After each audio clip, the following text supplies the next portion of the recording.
All right, everybody. Welcome back. Yeah, so we just recently completed our discussion on using React as a rendering engine. So we introduced the topic where we can now, giving a data structure, maybe like a JSON file or arrays or any arbitrary data structure, we can transform that into an equivalent user interface, right? So it's dynamic in the sense that we can use an algorithm, right, to programmatically decide what to render based on certain criteria, based on certain providing a function that transforms data into a user interface, right?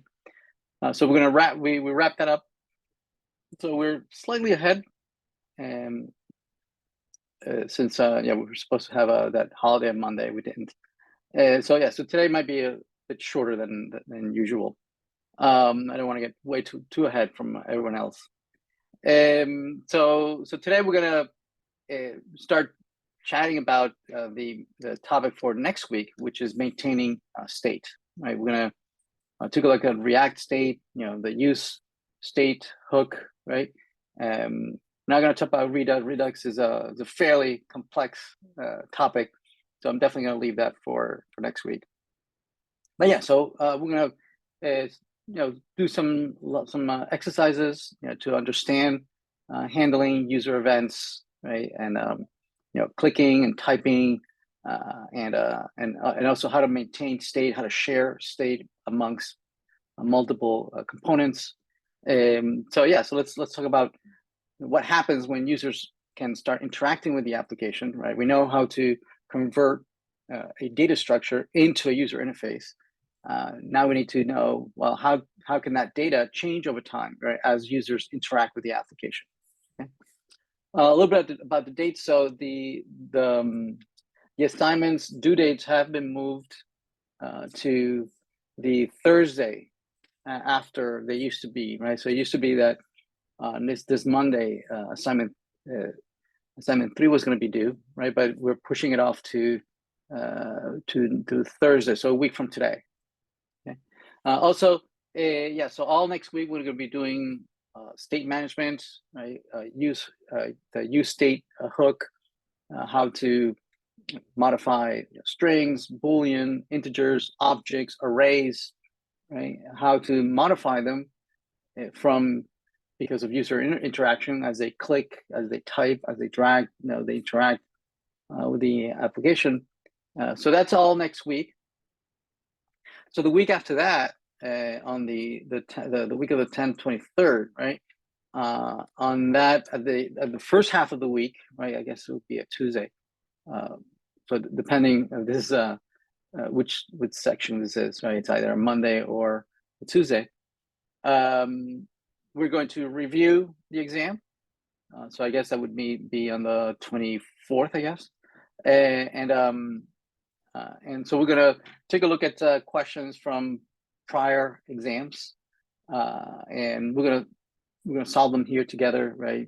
And I'll probably give them to you the weekend before, so you can take a look at them, try to solve them yourselves, right? And then in class on that Tuesday, the beginning of the week, right, we're gonna solve all those questions together, and I'm sure you'll have questions, and then the exam will be available, right, on the second half of the week, right? So maybe starting, I think I put it for Thursday or something, right? So Thursday morning, the exam will be available, and for the online courses, it's available for, I think it's 2 or 3 days. So you'll have, I don't know if it's 48 or 72 hours. Right, to take the exam. The exam is, I think it's 100 minutes long. And you have to take the exam. You can start anytime you want within those 2 or 3 days. It's open book, right? But you have to finish the exam right there, right? Once you start, so find a time that is a free time that you're not going to be interrupted. Right? And so you can take the exam. Again, it's open book, open notes, all the slides, the homework. So it'll be available the second half of that week for several days. Okay. So all that week is just about the exam. So we won't have a lecture that second week, second day, right? Because it'll be an exam. I will be online, right, during this time. If you want to come and take the exam live with me, you don't have to, right? But if you want to, you can come, and I'll be here if you have any questions. But again, you can take the exam on your own. What else? Yeah, so all that week is all about the midterm exam. All right. Any questions?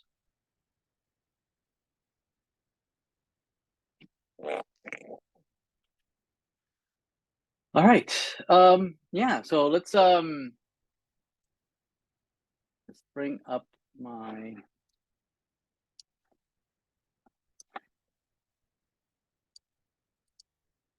the question in the chat. What would be the midterm cover? So all the material up until the navigation. So all the up until React.js, right? Up until navigation, and the use of the use hook, the useState hook, right? Of editing state, right? Which we're going to start covering today, right? It's going to be covered all next week, but not Redux, right? So everything about state management, but not Redux, right? What are the kind of questions? Yeah, the questions are very much like the quizzes, right? They're all fill in the blanks, a lot of multiple choice, true, false. I like to give puzzles that I explain a user interface, I explain its behavior, and that if you click this button so many times and then you click this other button so many times, right? It's supposed to add up to 20 or something, right? And then you have to fill in the blank in the piece of code to make that happen, right? So a lot of puzzles, a lot of random variable names, random function names, right? So that you can't tell what the code is doing just by reading it, right? You have to step through it. You have to step through it. And if you click here and you click there, and this happens and that happens, right? You have to follow the logic. But if I gave it, real names and real functions, you would immediately know what it's doing, right? And so but the point here is that can you follow along when the user generates an event, right? What the logic does using the React.js related libraries.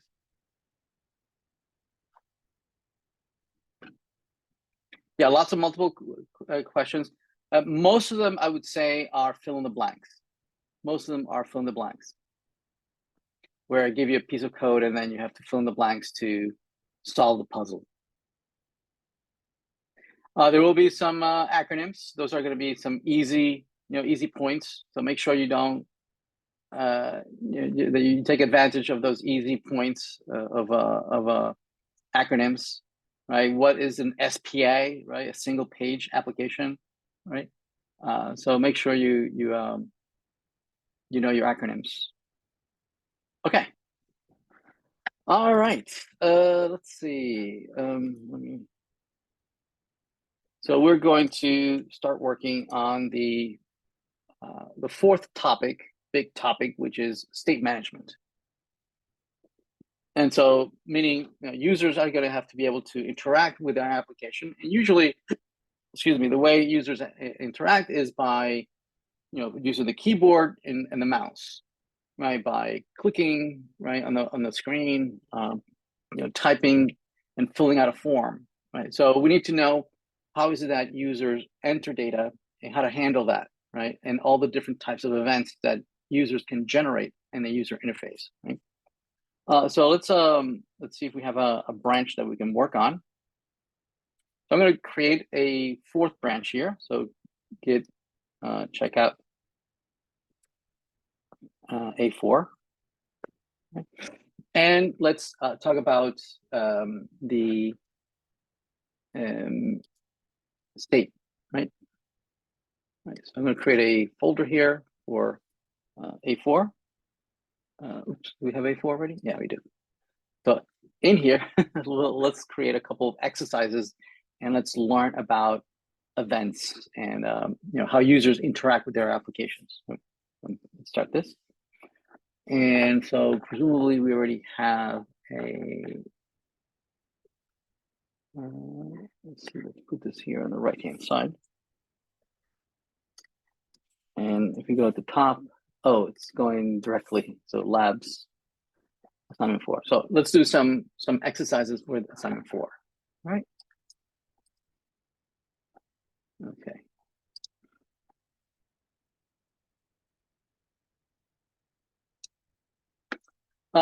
So first, we need to know the that we want to be able to handle user events. So for instance, I like to be able to click a button, right? And users need to be able to handle that, right?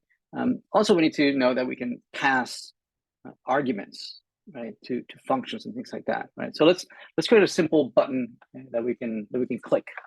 Right? So let's here we'll create a click event, right? So let's create here an example for a click event, and we have a return here. So here's a there we go. So here's a simple example. Export click event, and let's bring it into lab 4. The click event, right? There's click me.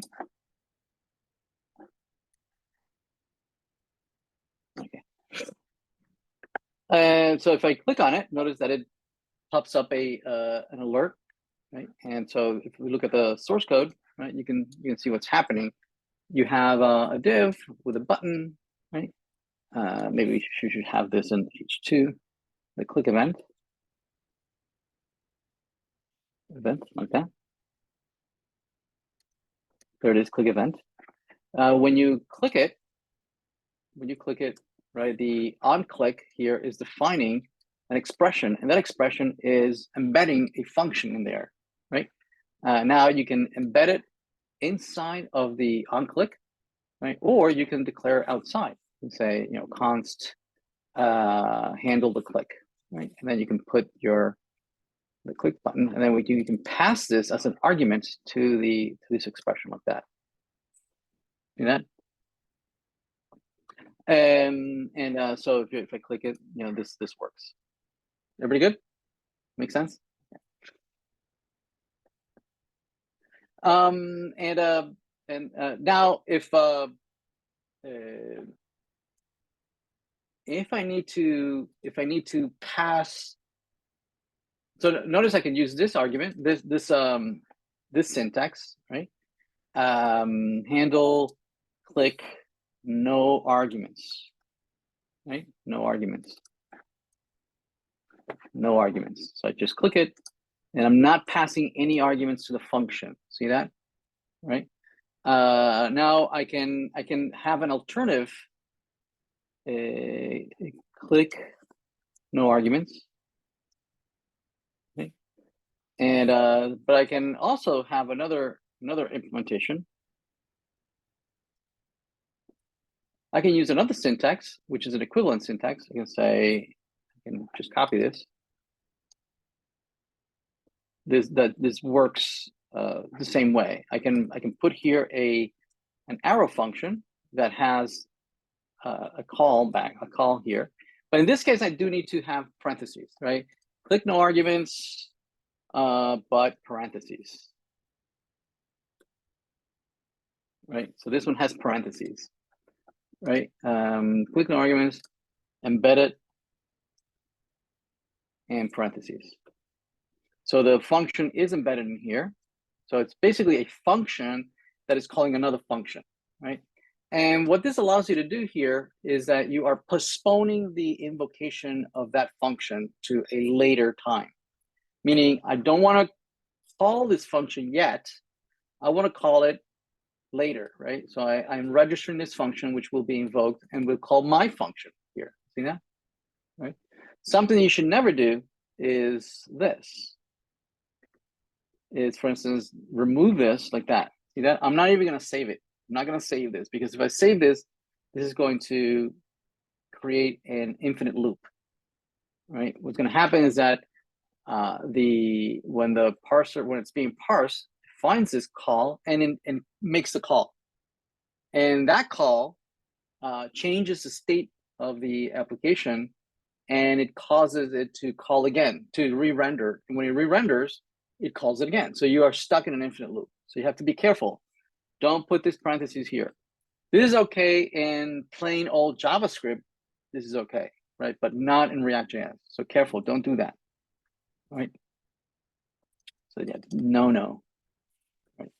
But what about if I want to pass arguments? If I want to pass arguments, then I can't use this. I can't use this this syntax, right? Because I don't have a parentheses, and putting a parenthesis like that would be bad. Yes. Then I would have to definitely use this syntax, right? Because I can use the parentheses here, and then I can pass the parameters in there. See that? So let's create here a const alert add, right? So I'm going to pass parameters A and B here, with a button. Let's say BR. So there it is. So I'm going to call that function alert add, click add, embedded in parentheses, click add, and we're going to pass one and two, right? And we have the 1 and 2, and this is going to come alert 1 plus 2, right? So I'm going to then click, and then I get 3. Make sense? Everybody good? So if I have to have pass parameters, I need the parentheses, but I'm going to have to embed it inside of another function. Everybody good? Okay. Just don't do the, don't forget this. Don't forget this, because if I remove that and I save it, this is going to cause an infinite loop, and you're going to have to kill the browser, okay, to get out of it. So don't do that. Careful. All right. Everybody good? Question. What would happen if you click on the second button? This one? Yeah, this one's okay. All right, can you explain again about the infinite loop? So what happens is that if you do this, the function call gets invoked immediately. When this gets parsed, it looks at the function and it calls it. Right? This causes a state change in the React component, which causes it to re-render. And when it re-renders, it's going to call the function again, which causes a state change. And the state change causes it to re-render. And the re-render is going to call the function again. And you get into this endless loop. Right? So careful. And you have to kill the browser. So the first and second are the same. These two are identical functionally. Functionally are the same. Right? No, some folks actually just don't want to use this syntax, right? And prefer to force themselves to always use this syntax. Okay, as a convention, right? Not that you have to, but it's as a convention. Folks will force themselves to always use this syntax as opposed to using this syntax, so that they don't have to remember whether to put the parentheses or not, right? And there's only one thing that I need to remember, and that's it. Okay, on whether I need to. So you don't have to remember, oh, well, I have to use this syntax if I have parentheses, if I have parameters, and this other syntax is optional if I don't have parameters. So people just forget about this syntax, right? And they always use this syntax, which is fine. Although this syntax is so much more, small and compact. All right, everybody good? All right. Okay. All right. So that's click event, right? And now one other thing is that which peculiar, well, not peculiar, it's very common in JavaScript application, but particularly in React. Let's see, is part like a trigger? No, this is literally a function call, a function declaration. We're declaring the function here, right? You could use the well, there's also the other syntax, right? The function syntax. You can say button. You can say onClick.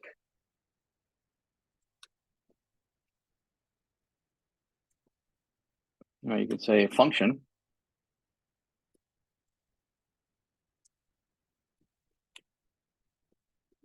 Oops, I have a onClick.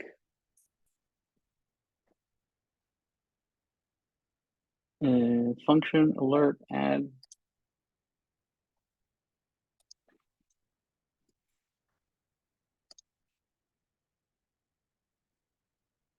There we go.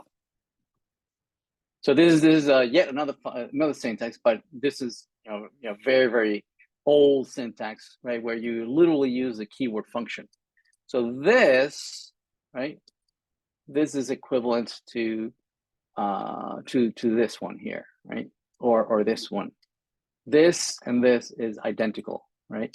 This is using the old ES5 syntax, and this is using the new arrow function syntax. Now you're giving it a function implementation that is postponing, right, the calling of that function of that. It's going to call it at a later time. That's all. The trigger is the onClick. Okay. Yeah. So let's. So this one. Yeah. This one works the same way. Okay. So one peculiar thing is being able to pass arguments, right? So let's take a look at that. So let's create here functions as arguments or parameters, I guess, parameters. So for instance, if you have two components, right? So let's say you have function, and this is functions as parameters, and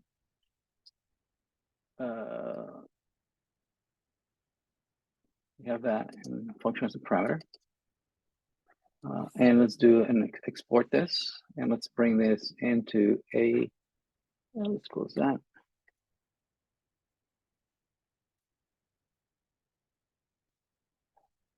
Let's close that.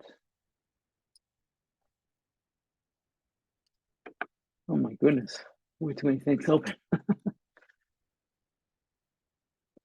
Hello. Well, this is from all the work that we did the other day, right? Dashboard. Okay. So in the A4 assignment, let's bring in our functions as parameters.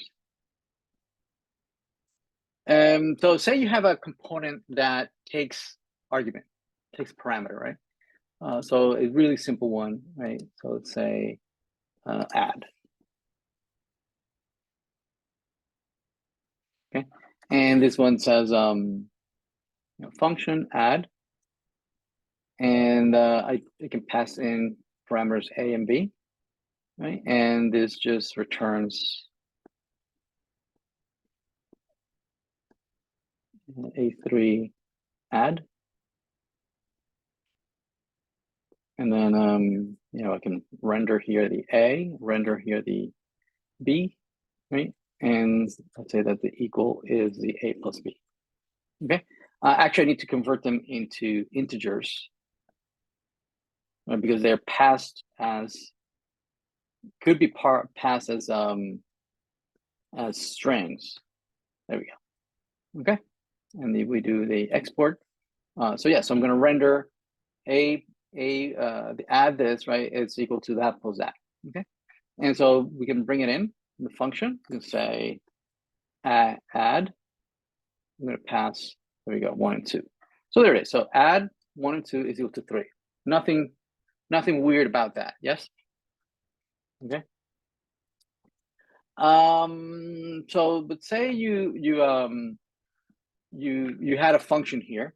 You had a function, and the function is const add, right? That you pass in a and b, a, b, a comma b, and it returns that, right? And you want to call that function, and let's put it in here, right? And then I call here the function, say add, like that,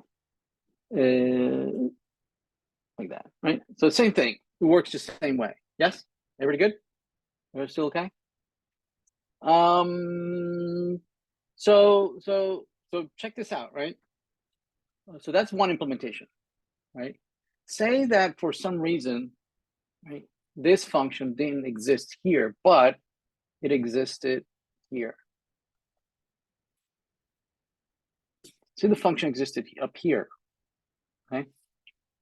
And it did not exist here. It didn't exist here. So how else could I have it, right? What I could do is that I could pass as argument a property add. See that? Let's say add 2. Like that, right? I pass it as an attribute, meaning here I have a reference to it, add 2. Yes? So now I have a choice. I could use this one that I have locally, or I could use the one that is being passed to me as an argument, right? And so for instance, if I say like that, add 2, and notice it works exactly the same way. See that? Works the same way. So it's calling add 2, if I change the values, right, it works the same way. Okay, so this is just to illustrate, right, that functions can be passed from one component down to other components. And then that component can then call that function that is being passed as an argument. See that? Right? That's a fundamental feature, right, of JavaScript in general, right, that React.js uses it a lot, right? That feature that you can pass in functions, right, just like anything else, right? Variables, constants, integers, strings, objects, you can pass functions as a parameter, right? And then you can just invoke it.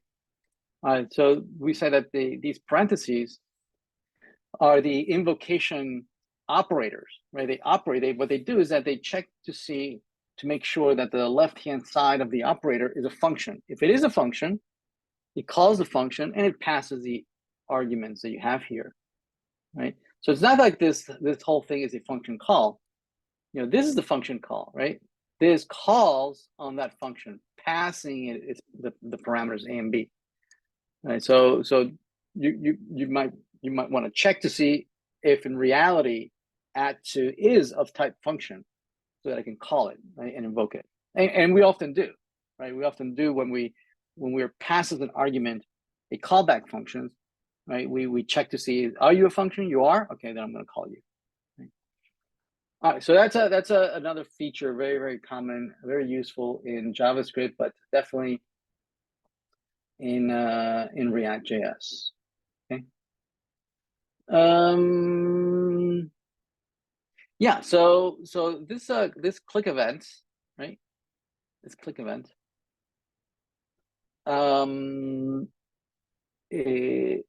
So these events, right? These events, when the onClick gets triggered,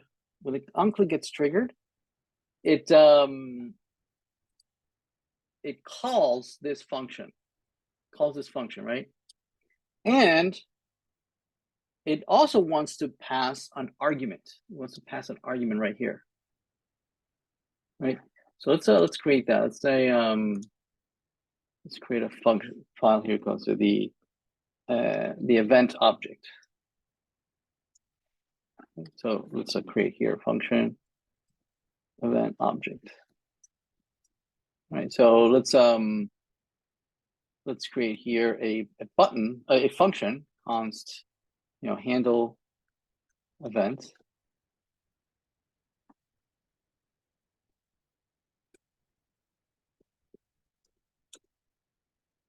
Oops. Oh yeah, no, definitely. Ah, excellent. Yes, very good. So we're gonna do a button. Here it is, and we're gonna do h2 the event object.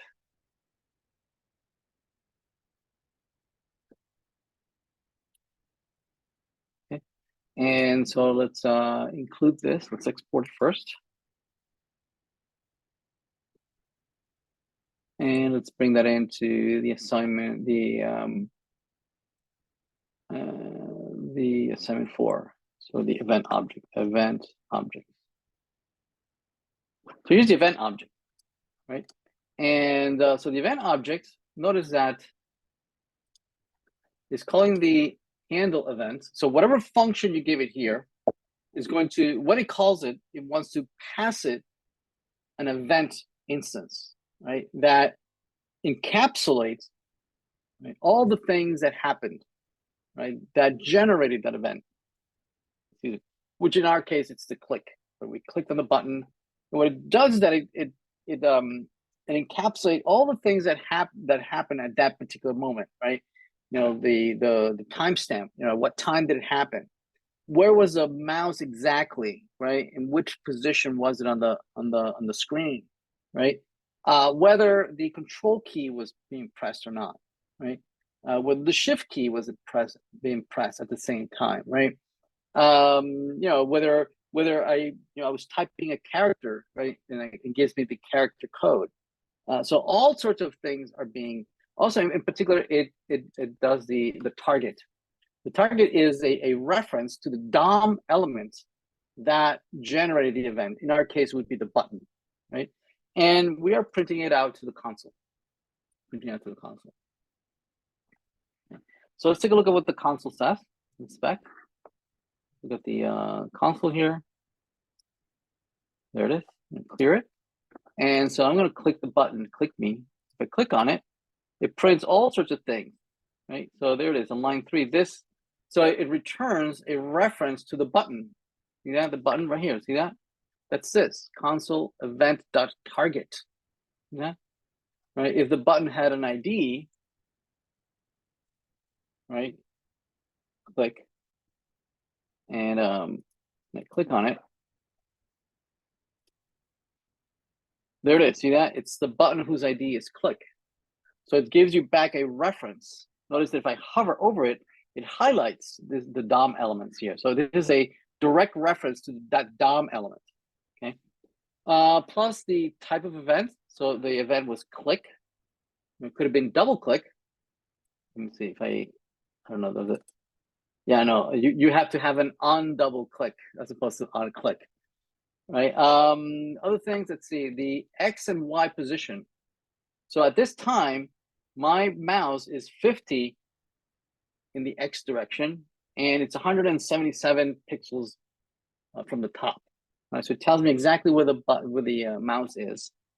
Was the Alt key or the Control key or the Shift key or the Meta key pressed? False, false, false, false. No. Right. And now let's see if I press the Shift key and I click. Notice that there it is, true. See that the Shift key was pressed while I was clicking. See that? So now obviously this syntax, you don't see where the event is being passed. So the equivalent syntax is that if you're using this event, if you're using this like this, right? The event is being passed right here, event. See that? And then we have to pass that event into our function because that's what you're expecting there. See that? Otherwise, in the other syntax is it just calls it, right? And whatever it wants to pass, it'll pass it right away, right? But here you have to do a pass through, right? In this syntax, so it works the same way. Okay. So you can use either one, right? Just don't do this. Careful, don't do that. again, that would cause an infinite loop. So we don't have to manually give the function its parameter. No, what happens is that in JavaScript, you can have any number of parameters, right? You can say, you can have a whole bunch of parameters, but all those values will be undefined because nothing is being passed. Only the first parameter is being passed, right? So functions automatically get called if there's any parameters. They will be passed, as many as there are, right? And you just have to define on the other side whether you want to receive them or not. Okay. Yeah. Okay. All right. So that makes sense, right? At the event. Good. Okay.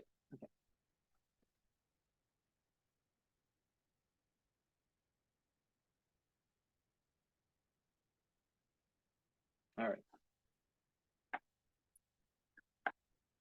Okay. All right. So we discussed the changing of variables, right? And how it affects the rendering of the screen, right? So let's revisit that a little bit. And to do that, let's take a look at saying that if I wanted to build maybe like a counter, right? So I want to build a counter, and I think we discussed this in our lecture. Yeah, in the counter. So let's revisit that again, right? So let's see. We have a function, and we declare here a count, a 0, and then let's return here a button to increment and a button to decrement, right? So let's revisit that. That I briefly discussed this at the end of our last lecture, right? And let's import this in our lab, right? So the counter. Okay. Oops, counter is not defined. Oh, we need to import it. There it is. So counter, and let's make this h2. There it is, count. Right now, the buttons don't do anything, but we can handle their events by saying const increment, right, and const decrement. And then on click, we're going to call these, right? It's going to say on click increment. We don't need to pass an argument, right? So I'm just going to use this syntax and decrement, right? And what I can do is that I can increment the count. So count equals count plus 1, right? And then I can do a console log, and we saw that this kind of worked, right? And this was going to subtract, right? And so we saw that if we increment, oops, what happened? Assignment to constant. So this is a let because it changes over time. There we go. So we see that if we increment, notice that the console is displaying the correct values, but it is not updating, right? So we discussed in our last lecture, right, that to cause the component to render the state, the value, right, to re-render, we have to use the useState hook, right? We need to wrap around our initial value with a useState function, so useState, right? Oops. And then wrap around, oops. There we go. useState is not defined. Oh, there we go. There we go. Right.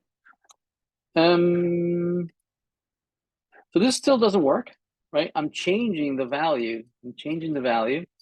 And it's changing the count, right? But it's not rendering re-rendering the state, right, in the component.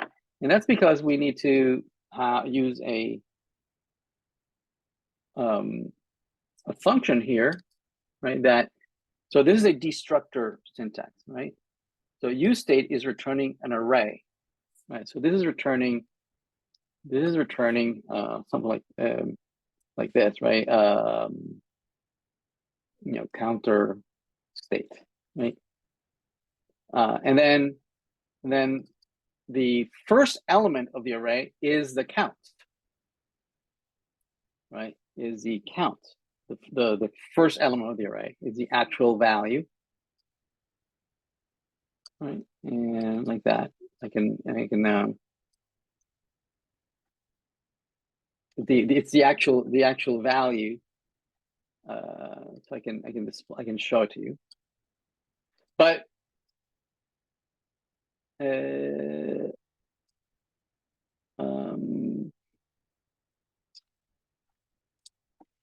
I'm just going to display it to you. I'm not going to try to edit it. Here we go. So counter 0, count state, increment. Oh, count here. There we go. So it's 0. So it's whatever value I give it. I notice it's 1. See that? Whatever I initialize it with, right, is counter state. So the first item in that array is the variable with the initial value, right? The second argument is the function, right? So I can let update function, right, is the second element in the array, so that I can now update it by calling that function. Right? I can say update function, right? And update function.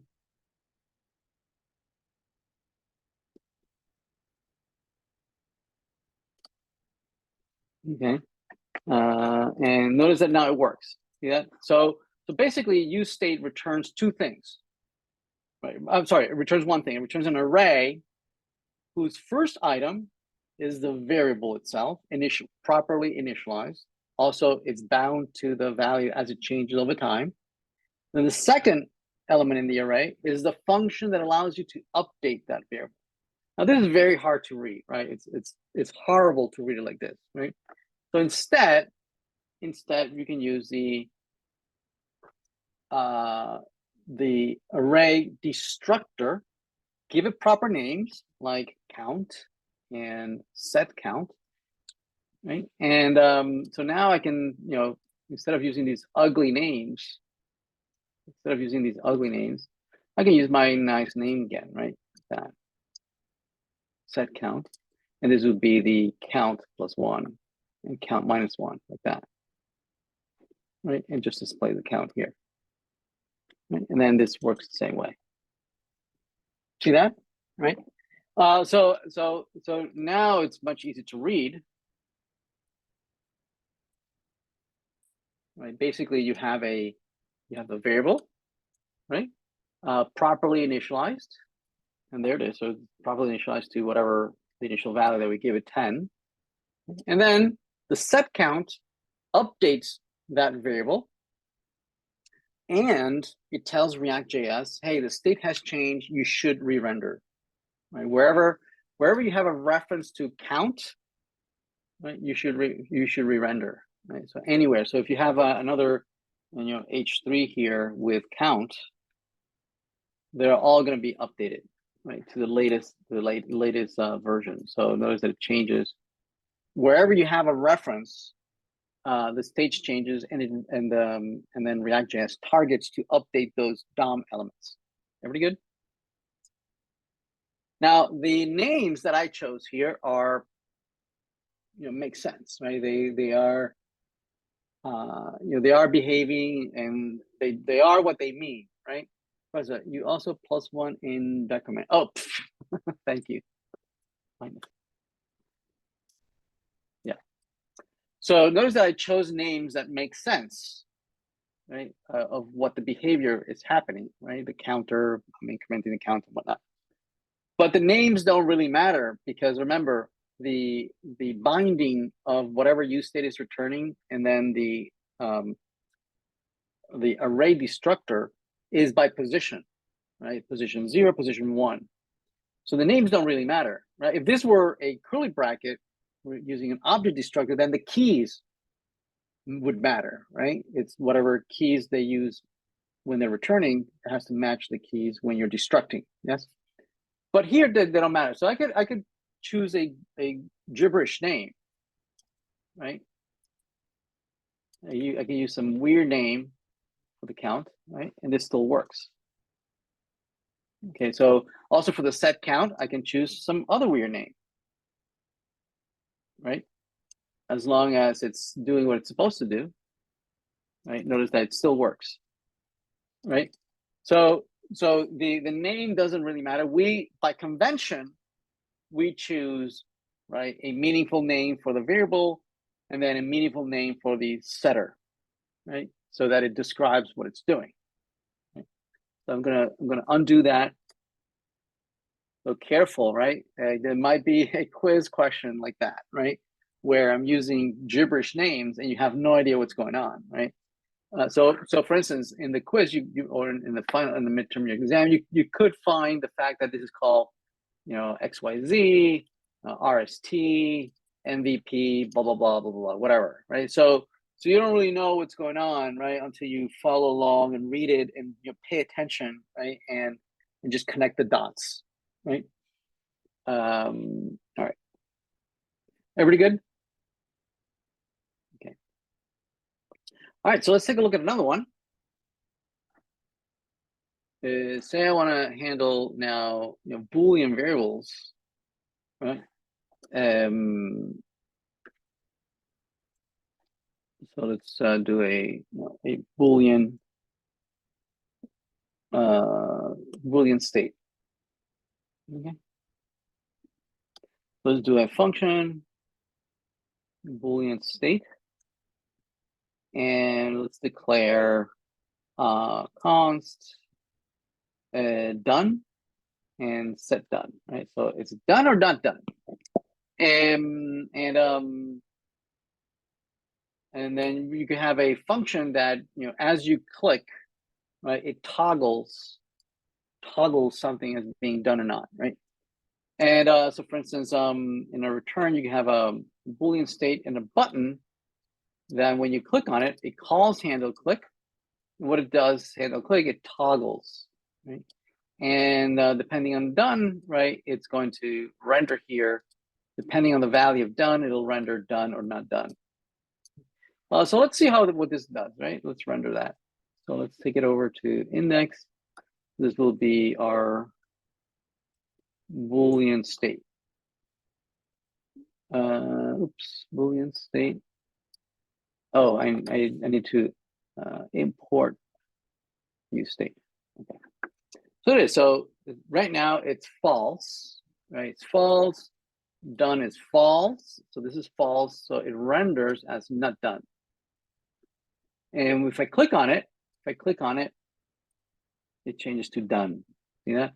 I change this to true. Now done is true, right? This flips it to true, and so because it's true, it renders done. Okay. You can use these Boolean expressions to drive input fields. So if you have input type checkbox, right?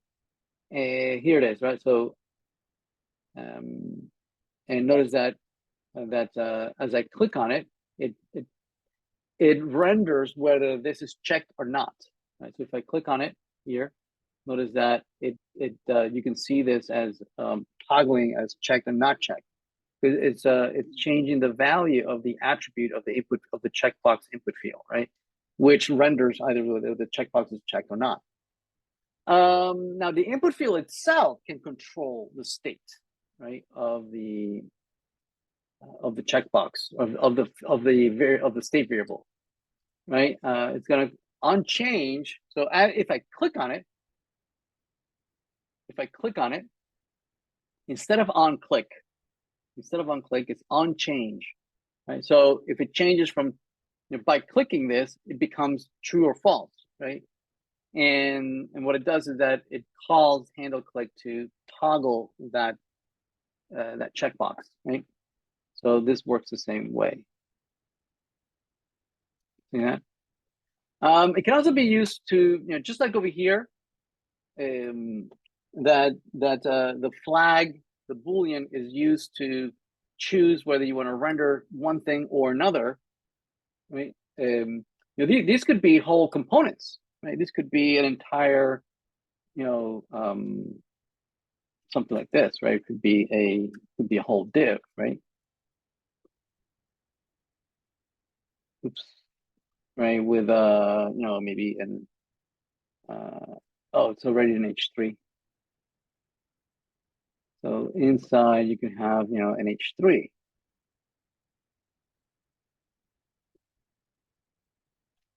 So this could be like an entire component that gets rendered, right? So done, not done.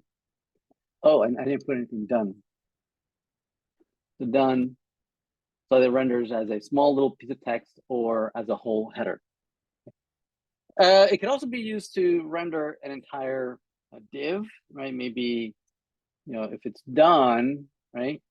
You can combine it with an and operator, right? And then you can have maybe an entire paragraph or maybe a whole div. Yay, you are done. Okay.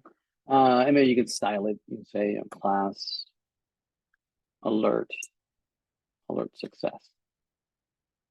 There it is. Yay, you're done.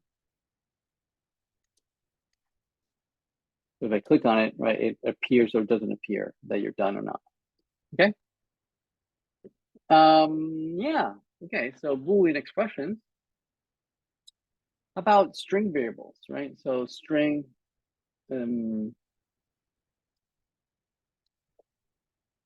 So string state variables.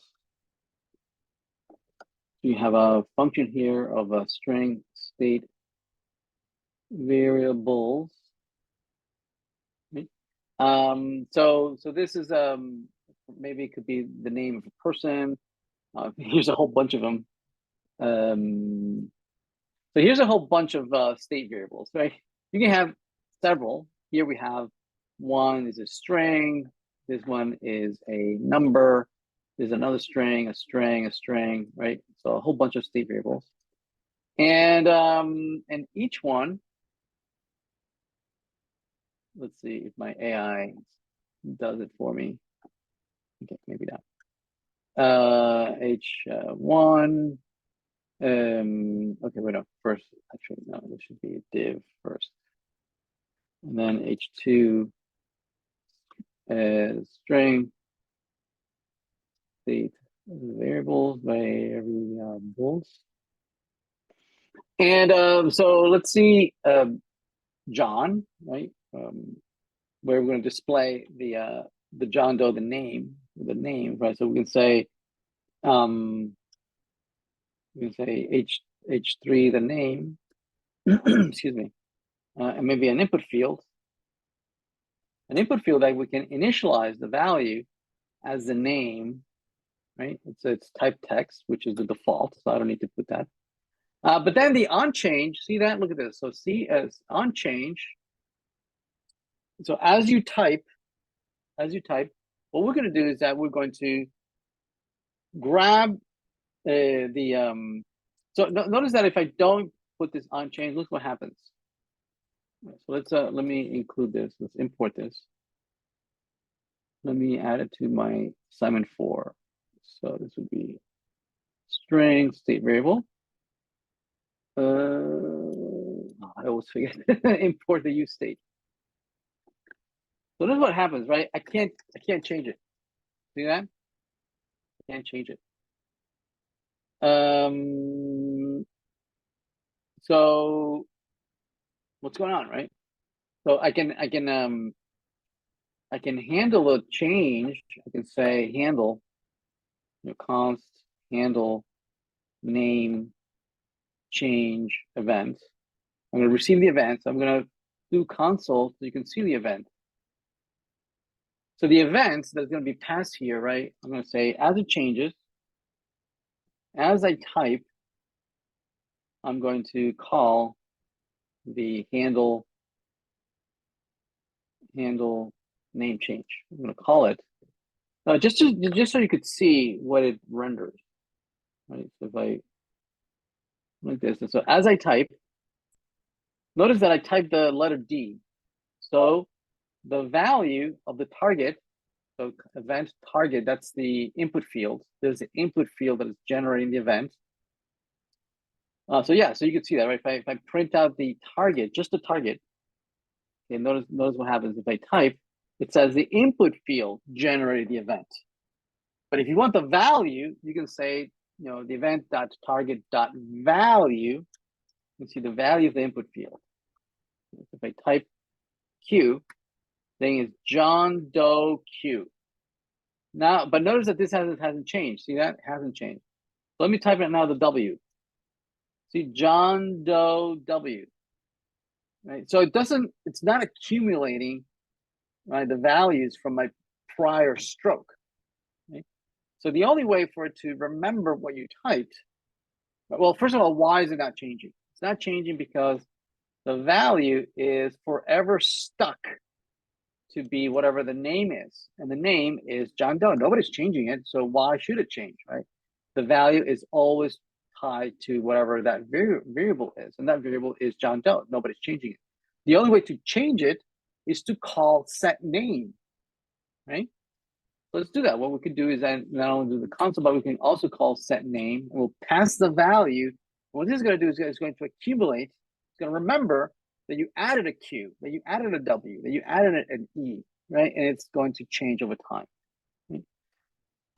So here, as I type, notice that I can see the change, right? And now it's changing all the time. Make sense? Right? Right. So, and same thing I would do for the address, right? So if you say address.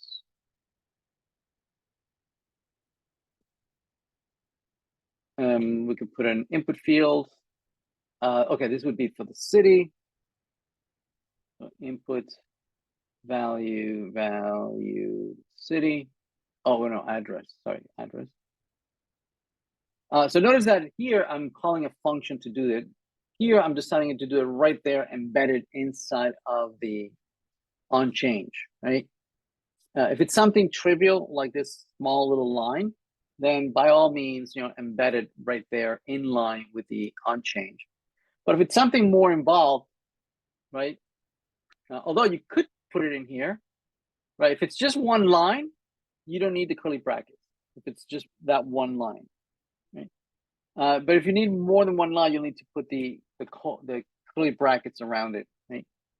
And a semicolon like that. And then it becomes, all the lines that you would have in the body of that function. So if we want to, if we want to add the city, if we do city, then here's the input field for the city. Like that, right? So now I can change the address. I can change the town. Yes, right. But it's kind of tedious having to, manage each individual variable independently, with its own use state. So typically what we do is that we collect all these attributes into a single object, right? So for instance, instead of doing this, let's do this. So we'll say object state. Okay, so instead of you would hear function object state, and then you could maybe create maybe a course and set course, and I can initialize it with an object instance and say, you know, the title of the course, how many modules, whether it's published, right? You can say due date, start date, right? Okay. And then I mean, I could create handlers for each individual one, right? Which is kind of tedious, right? And you know, as I change each input field, I would call different handlers. So that would be somewhat tedious. Or I could do the following. I can say return. So div, so h2. This is the, wait a minute, h2. There we go. Object state. Let's export so we can import it. Export. And let's bring it here. This is object state. Like that. And I'm going to forget the use state again. There you go. And so let's render the object here. So free JSON.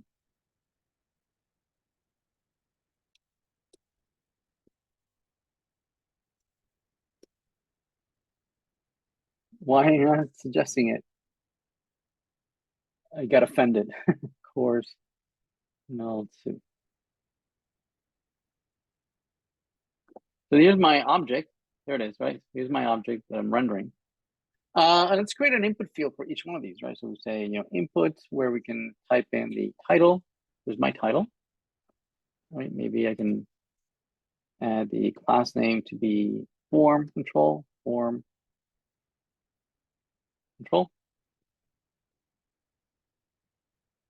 And so I could, you know, call the handle title change. I could do that. That certainly would work, right? Notice it's changing it, works well. Notice it's re-rendering my object, you can see. So I can also add another input field for each one of the fields, right? For the modules, you know, how many modules. And so I can change that to be 15, and it works, right? Okay.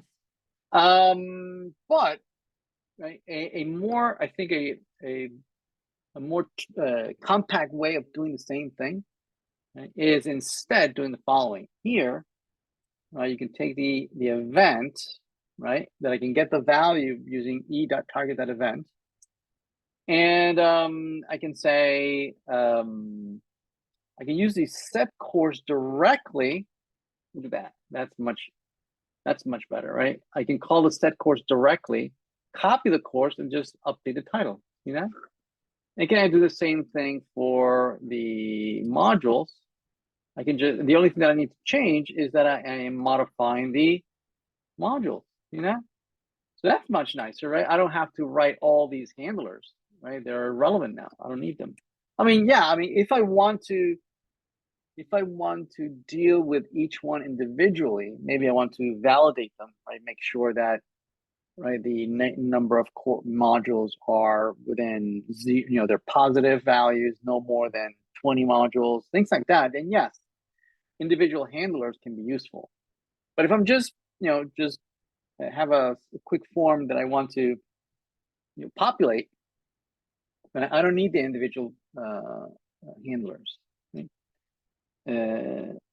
Okay. So yeah, so I can modify objects too. Okay.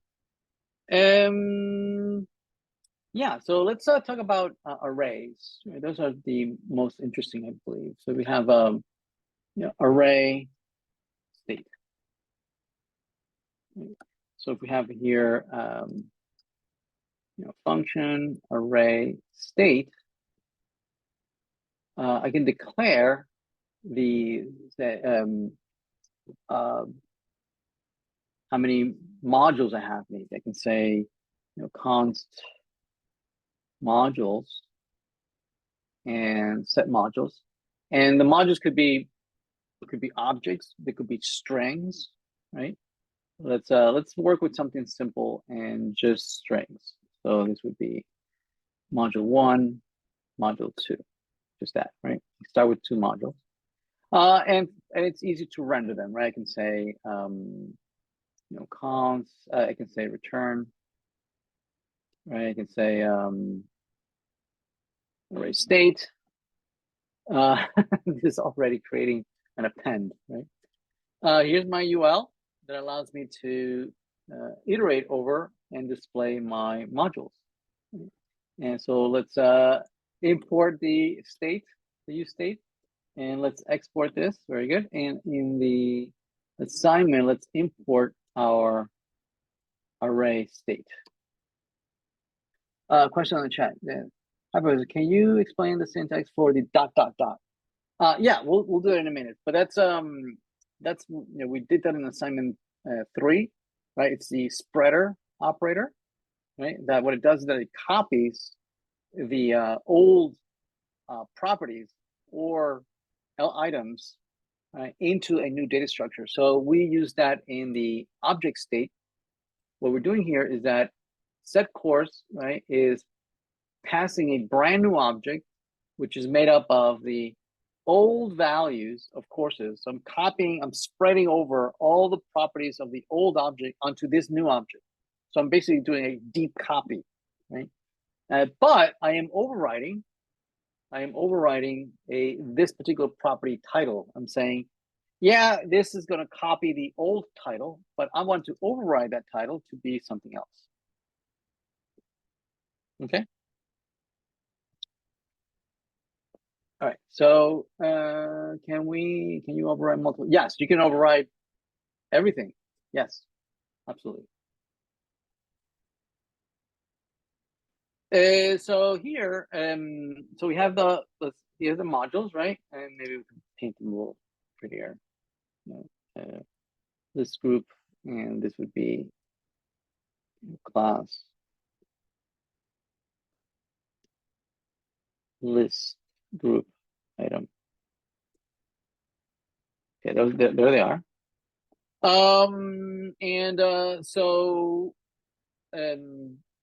So basically it's iterating over this array of module 1, module 2. There it is, right?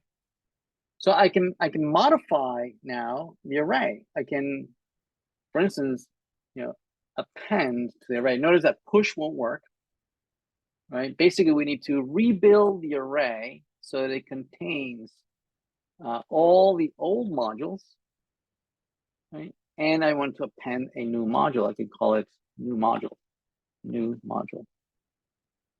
See that? So that if I click on it, it's just going to add a whole bunch of new modules at the bottom. Right? Now we can encapsulate this in a function. We could say const add module, like that, right? So instead of having this, we're just going to call add module, right? So if this adds and calls the add module, right? What about deleting a module? Right? I want to remove a module, right? So for instance, each module here might have maybe a button, like a button delete, like that, and maybe we can make it so that it's a button. It's button danger, so it's red, right? And maybe we can float it to the end, so it's on the right-hand side, right? And so that when I click on it, I want to remove it. And so I can create a delete module, and I can pass the index of the module that I want to remove. Right, so notice that I have here the module and I have the index, as I am iterating. And in the delete function, I can say an on-click. I'm going to on-click. Now notice that in the add module, I use the syntax where I don't use the parentheses because I'm not passing any arguments. But here, I do need to pass an argument. I need to pass the index of the module that I want to remove. Right? So I can't use that syntax. I have to wrap it, right, and call it in the delete module like this and pass in the index that I want to remove. Right? So each one of these has an index, right? And we can display the index right next door to this. We can say index, right? See that index 0, 1, 2, right? the index in each item in the array. Right? So if I click on this, I can say I can alert here that index. If I click on it, notice that we have the 0 index. If I click here, right, it has the 7 index. So each button remembers what the index was when it was rendered, right? Okay. So to remove the item from here, what we need to do is we have to recreate the array, right? Just like over here, we created the array. We said, well, the new modules. We said, new modules is that, right? And then we assign the new modules. Basically, that's what we did, right? That's what allows you to add modules. Okay. This one we could do the same thing. We can say const new modules is what? It's all the old modules minus skipping over the module that we want to remove. So it's a filter, right? We are filtering. We're iterating over the old modules, and we're filtering out that particular item whose index is the index that we are removing. So this says, I'm iterating over the modules. Here's every module plus the index. If the index is equal to the index that we want to, if it's different, then we want to keep it, right? But if it's the same, I want to skip over it, right? So the new modules will not contain that particular module, right? And so I can then set the modules to be the new modules, right? And so now I can remove the modules. Yeah. Okay. What if I want to create a new module? Right. And so, for instance, I'll need some. Well, actually, add module does that, right? Add module adds a hard-coded string. But what if I want to be able to type the name of the module, right? So, for instance, I want to say, so I need a string that I can type, right? So a new module is a string, and I can add here an input field, right? That the value is a new module, and as I type, it's going to set the value of the module, the name of the module that I want to add, right? And here I can maybe do a class, a form control, right? And the button, we can paint it to class, button success, green, and maybe we can put them in the same line. Maybe make this a little narrower, like 75%, right? And maybe less, maybe 50%, right? And then the button, we can float it to the right-hand side. We can say float to the end, right? So they're kind of next to each other. So this allows me to type the module that I want, right? And when I add it, instead of adding a hard-coded new module, I can say the new module, the title. See that? So this allows me to add arbitrary name module, right? So module 1, this is the React.js module, right? Then we have the Node.js module, and so on and so forth, right? And I can remove this bogus one. Can you? Okay, that makes sense, right? How about if I want to edit? Right? So for instance, I would need to be able to perhaps select. So let's make this a little narrower. Just add. So I want to edit a button, right? Maybe I want to edit this one. I want to change. I misspelled it. Right? So what I could do is that I can select it somehow, right? Maybe copy it to this input field, and then it allows me to update it. And then I would have a button here to update it, right? So let's do that. So for instance, you want to edit, you can create a button here that says edit, edit. And so let's use a warning, a yellowish color. There it is, right? So if I click it, right, on click, what I like to be able to do is set the module that I'm editing. I'm going to set the module to the current module. Oops, set, wait, what is this? Set, oh, set new module. Maybe that's not a good name.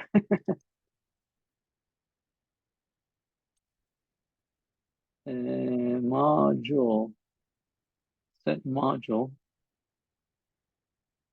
I saved it already. Is there another set module? Set new module. Oh, there we go. So if I click on this, it copies the name right to the input field. My module 2, React.js, right? And I can type it. But right now I only have the add button that allows me to add. So perhaps the new module is a bad name. Maybe a better name would be set module as opposed to set new module. Because I want to use it for both for adding, but also for editing, right? So now if I edit it now, how do I know how I'm going to update? Because I don't know which one you clicked. So really I need to know the index of the module, right? This index of the module you clicked on, right? So let's see. So const edit module index, right? So -1, okay. So that when I click, I also need to know which ID it was, right? Which index. So that's the module name, but the index is the index. So I know the index. So I know that if you click on updates, right? I'll know that I'm gonna have to replace that particular index, right, in the array. All right, yeah. And so now I can have an update button, right? I can say I have an update button here. Button button button class name button primary and not add module update module, which doesn't exist. Update update and button like that, right? And I don't have an update button, update module. I'm going to call an update module function, which is going to do the following. It says update module. So what it's going to do, update module equal. So basically what it's going to do is going to recalculate the new modules. So the new modules are going to be what? It's going to be what? It's going to recreate an array of the same length, but with one of them replaced with whatever you had typed in there. Which one? The one with the index, right? So the new module is going to be what? It's going to say, take the old modules, iterate over the old modules, right? And recreate a new array, right? That's going to contain most of the same modules, right? Most of the same modules, but as it's iterating, it's going to look at the index of each one, right? If the index, as I'm iterating, is the same as the index of the one that I want to update, I'm going to take the new name, right? The new name, this one, the new module, yeah. Otherwise, I'm going to keep the old one, right? So I'm recreating the new modules, and then I'm just going to set them. Set modules, new modules. So let's try it. So it says when I update this one, I say edit. So it copies it over. And this was HTML. So update, there it is. See that? If I update this one, then this would be CSS. And update, see that? I can add new ones. Okay. Oh, I guess I could have just done, CSS, JavaScript, right? React, right? Node, right? Like that. And I can change this. So for instance, I can edit React, updates it right here. It says .js. I say update, I say it updates that one. See that? Right. So anyway, so this is more or less the topics that we're going to be discussing all next week, right? Of maintaining state, updating state. How do we share states not only within our component, but how do we share, the state with some other screen, right, or some other component? How do we pass data across?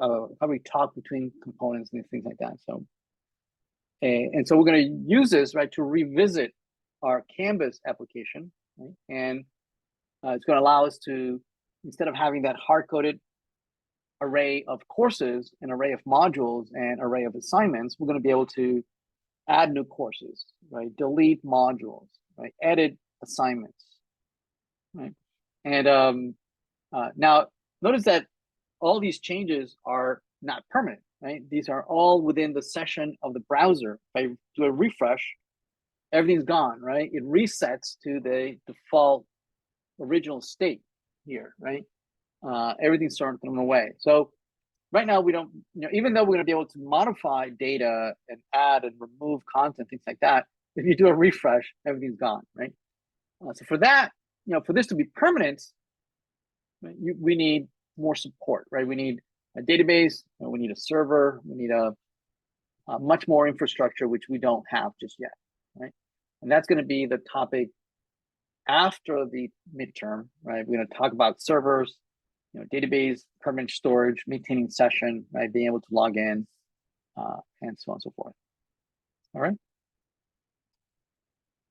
All right, that's all I had for you today. Otherwise, we're going to get way too ahead of everyone else. Any questions?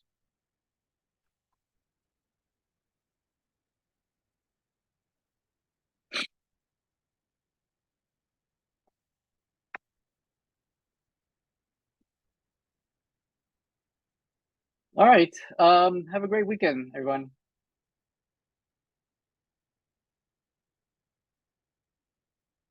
Good night.